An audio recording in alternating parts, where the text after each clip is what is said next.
લખતર શિત્રામાની આંબલી પાસે બાલાજીનું કન્ટેનર અને ઇકો વચ્ચે અકસ્માત સર્જાતા કોઈ જાનહાનિ નહીં. લખતર શિત્રામાની આંબલી પાસે કન્ટેનર અને ઇકો કાર વચ્ચે સર્જાયો અકસ્માત. બાલાજી વેફર્સનું કન્ટેનર અને ઇકો કાર વચ્ચે અકસ્માત સર્જાતા કોઈ જાનહાનિ નહીં. અકસ્માત સર્જાતા રોડ ઉપર વાહનોની લાંબી લાઈનો લાગતા ટ્રાફિક જામના દ્રશ્યો મળ્યા જોવા.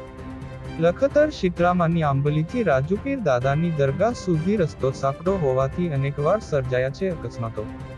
શિત્રામાની આંબલીથી રાજુપીર દાદાની દરગાહ સુધી રસ્તો પહોળો કરવા વાહનચાલકોની માંગ ઉઠવા પામી.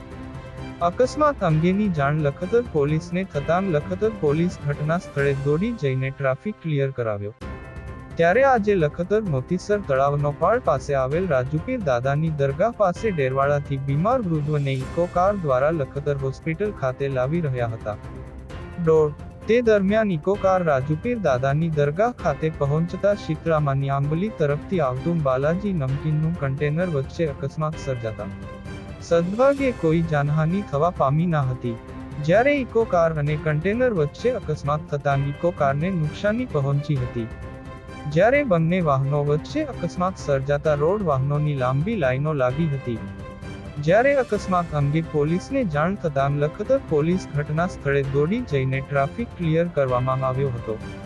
ધર્મેન્દ્રસિંહ ઝાલા, લખતર.